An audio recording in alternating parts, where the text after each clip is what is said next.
Maria and I left Budapest in her Isuzu. As tall as I am, I managed to squeeze in. It was a short trip to our first stop in Székesfehérvár. Then we went on to Veszprém, which became our headquarters for trips to the famous Hered Chinaware factory, and a missed opportunity to see the fine glass making at Oika. Yeah. The Hungarians either can't spell or pronounce words like we do. All right, give it up. The last place on the Balaton trip was to Tihan and its famous abbey, while taking in views along the lake. Székesfehérvár has been inhabited since the 5th century. It was the High Prince Géza, father of King St. Stephen, who founded this city in 1009. 37 kings and 39 queens were crowned here, and 15 rulers are buried here. The crown jewels were kept here. It has been a royal city since the Middle Ages. It has been an important traffic junction between Buda and Wien, the Balkans, and Italy. Today, it is the junction of 7 railroad lines. The red outline around the city are the walls of the 14th century. This bird's-eye view of the inner city shows the present-day Bishop's Palace, and behind it, the ruins of the original royal basilica built between 1003 and 1038. Looking at the layout of the royal basilica, you can see how it was enlarged in the 14th and 15th centuries. In 1543, the Ottoman Turks occupied the city for 145 years. Before retreating, under the threat of Prince Eugene, they pillaged the graves of the kings and set fire to the royal palace and the basilica. The orange part of the plan are the current buildings, including the Bishop's Palace, built over part of the original royal basilica. This is an artist's impression of what the royal basilica looked like in the 14th and 15th century. King St. Stephen's tomb, with its baldachin, is seen under the partial roof at the entrance of the royal basilica. Under Maria Theresia, the new Baroque cathedral was built. It seems it was undamaged in World War II. The fully Baroque interior, though grand, cannot replace the earlier royal basilica in its importance. The Bishop's Palace, and in front, a sculpture of the royal orb, denoting the city's royal heritage. Like many cities in Europe, the historical centers are pedestrians only. Székesfehérvár is historically and once more an important economic center. It is marred by the loss of the royal basilica and the birthplace of the dictator Viktor Orban. We spent but a morning here before driving on to Veszprém. Weissbrunn, White Well, the German name for this ancient walled city of Veszprém. It was already built in the 9th century at the time of the High Prince Géza. It was the favorite city of Queen Gisela, the wife of King St. Stephen. For centuries, the queens of Hungary were crowned by the Bishop of Veszprém. It's still often called the City of Queens. The Turks took it in 1526 and plundered it in 1552. At the base of the castle hill was our Gisela Hotel. It was a delightful place, though in the heat of the summer, the advertised air conditioning was out of order. They were replacing the condenser. It was hot as hell. What you see ahead is the very long, steep staircase leading up to just the first halfway point to the castle. This is the promontory at the halfway point.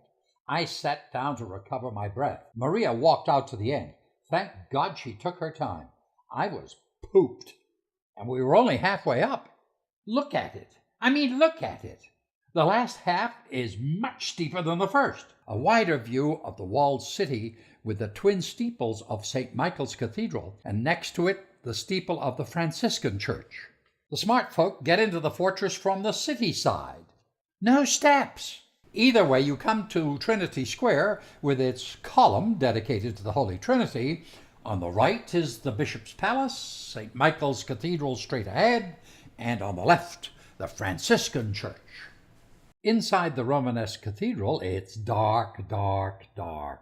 There are 12 steps up to the high altar, the 12 tribes of Israel. It's a rather insignificant and plain church, though it has a decorated wooden coffered ceiling.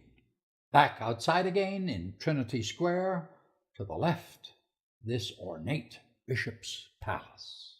Attached to the palace on the left side is the entrance to Blessed Gisela's chapel, and in it, the relic of one of Blessed Gisla's arm bones. One last look over the city by walking between the two churches to the overlook. At the overlook, facing us, are the modern statues of King St. Stephen and his wife, the Blessed Gisla. Then the dreaded trip back down those steep stairs, with one hand on my 3-pound video camera and the other in the arm of Maria. There is no banister to steady me. Together we managed it. Tomorrow it's Heren and Oika, fine china and glassware. It's a short ride to Heren, Hungary's famous fine china manufactory. Established in 1826, it achieved world renown by 1851. We had to wait close to an hour before the English tour started. This is some of their fine work. These are chargers that come in blue, yellow, and green. This design was made for Queen Victoria and is called Victoria. The dragon, $4,000. Anyone want to buy me two? An elegant gold bracelet. I hope you're sitting down for this one. That jug is just shy of $10,000. Just down the road, about 20 minutes from Heren, is Oika. The town is renowned for the Oika Crystal Factory. Unfortunately, we got there late as it was only open Saturday morning. Anyway, next I'm going to show you some samples of what they do. Here you see a number of different colored lead crystal shapes. A bowl, wine glasses, water glasses, wine goblet, and a clear lead crystal glass set. Lake Balaton is the largest freshwater lake in Central Europe. While a few settlements on the lake, including Balaton, Füred, and Hédit, have been resort centers for the Hungarian aristocracy, it was only in the late 19th century that the middle class started to visit the lake. After World War II, tourism exploded. On the North Shore, Balaton Kenshi is known for its traditional gastronomic events. Balaton Füred is the historical bathing town hosting the annual Anna Ball. Keszthely, another resort town, is the site of the Festetics Palace, which we'll visit shortly. On the South Shore, Szürfők is the young people's place, known for its large clubs.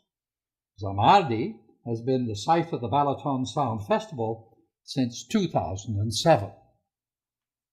This is a beautiful country, especially so along the lakeshore. Halfway along the North Shore, towards Keszthely, is the Abbey of Tiham, in the village of the same name. We'll take some time later to see it in more detail.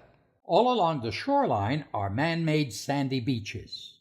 It's a great family vacation spot.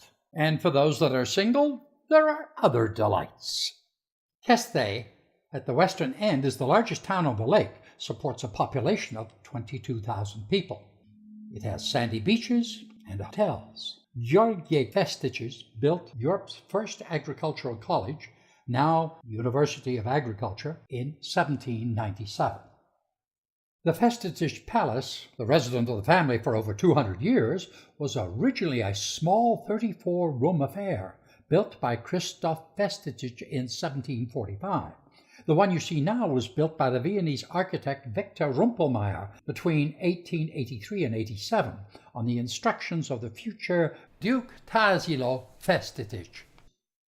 Now it has 101 rooms. Its Baroque facade is built on the lines of the French palaces and is accentuated by a tower in the central wing. The Palace Museum in the south wing takes in several rooms with their original furnishings.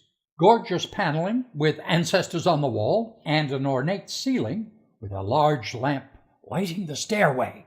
The red salon, narrow and long, with a wonderful wooden coffered ceiling. And a view from the other end. More ancestors leading into the Helicon Library with its 80,000 books and a portrait of Count György Festetics keeping watch on the library he started. The Pink Salon, one for the Countess, delicate, and appropriately small. The green salon, most likely the Count's conference room. The yellow room, a room where the Duke entertained his hunting friends.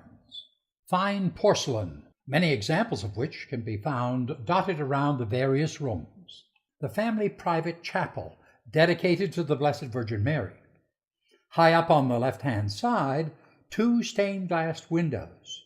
The one on the left, the Holy Mother with 2 angels, together with St. Stephen and his son St. Emery. The other, Christ crowning Mary.